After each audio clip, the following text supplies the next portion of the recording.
ஒரு காட்டில் வாழ்நாள் முழுக்க வேட்டையாடி அழுத்து போன புலி ஒண்ணு ஒரு தொழிற்சாலை ஆரம்பிச்சது. அங்கே ஒரு எறும்பு வேலை செஞ்சது. அது பாட்டுக்கு வரும், சுறுசுறுப்பா எல்லா வேலைகளையும் செஞ்சு முடிச்சிட்டு சாயந்தரமானா வீட்டுக்கு போயிடும். புலியாருக்கு ஏக சந்தோஷம், கணிசமான லாபமும் கிடைச்சது. நல்லாதான் போய்கிட்டு இருந்தது.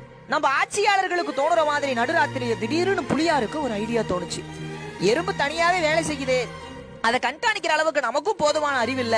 நாம எறும்பு கண்காணிக்கவும் ஆலோசனை சொல்லவும் ஒரு உற்பத்தி மேலாளரை ப்ரொடக்ஷன் மேனேஜர் நியமித்தால் உற்பத்தி அதிகமாகும்னு ஒரு தேனியை கொண்டு வந்தது. அந்த தேனியும் வேலையில் ஒரு புலிதான். பல கம்பெனிகளில் வேலை செய்த பழுத்த அனுபவசாலி. இப்போ அந்த கம்பெனி எல்லாம் இருக்குதான்னு மட்டும் கேட்காதீங்க. அந்த தேனி சொல்லுச்சு, பாஸ், எறும்பு அதன் போக்குல விட முடியாது. அதுக்கு முறையான ஒர்க் அவுட் ஷெட்யூல் போட்டு கொடுத்தா இன்னும் கூடுதலா வேலை வாங்கலாம். அதுக்கு நிறைய வேலை இருக்கு, எனக்கு ஒரு செக்ரட்டரி வேணும் அப்படின்னது. புலிக்கு ஏக சந்தோஷம். இந்த தேனி என்னமா யோசிக்குது, நமக்கு இவ்வளவு நாளா இது தோணலையேன்னு ஒரு முயல செக்ரட்டரி ஆக்கிச்சு. அத்தோட புலியார் நமக்கும் கொஞ்சம் தெரியும்னு காட்டிக்க ஆள் போட்டாச்சு. இனிமே எனக்கு தினமும் வேலை முன்னேற்றம் குறித்து ரிப்போர்ட் வரைபடமாகவும் அட்டவணையாகவும் கொடுக்கணும் அப்படின்னு. ஓகே பாஸ், அதுக்கு என்ன, பிரமாதமா செஞ்சிடலாம். அதுக்கு ஒரு கம்ப்யூட்டர், பிரிண்டர், ப்ரொஜெக்டர் எல்லாம் வேணும்னது.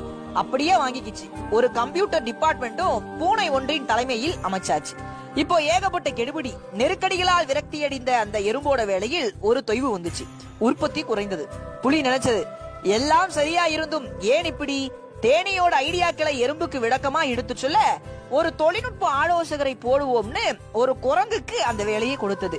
ஏற்கனவே டல்லான எறும்பை இப்போது குரங்கும் அதன் பங்குக்கு குழப்ப அன்றைய தினத்துக்கான திட்டமிட்ட வேலைகளை அன்றன்றைக்கே முடிக்காமல் போனது எறும்பு. மேலும் உற்பத்தி குறைவு, நஷ்டத்தில் இயங்கியது அந்த ஃபேக்டரி.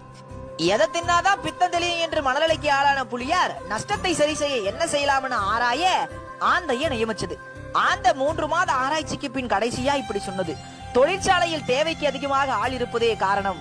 யாரையாவது வேலையை விட்டு எடுத்தா நிலைமை ஓரளவு சீராகும். யாரை எடுக்கலாம் அதையும் நீயே சொல்லிடு என்றது புலி.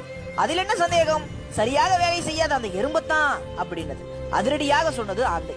இப்படிதான் உலகெங்கும் பொதுத்துறை மற்றும் தனியார் துறைகளில் எதுவும் செய்யாமலே படம் காட்டுபவன் பிழைத்துக் கொள்கிறான். வேற எதுவும் தெரியாத வேலையை மட்டுமே செய்பவன் பாதிப்புக்குள்ளாகிறான். என்ன நண்பர்களே, பல பேர் வாழ்க்கைக்கு பல பேர் துறையில பொருந்தும் அப்படின்னு நினைக்கிறேன். உங்களுக்கும் இந்த கதை பிடிச்சதுன்னா எல்லாருக்கும் அனுப்புங்க, பரப்புங்க. இன்னும்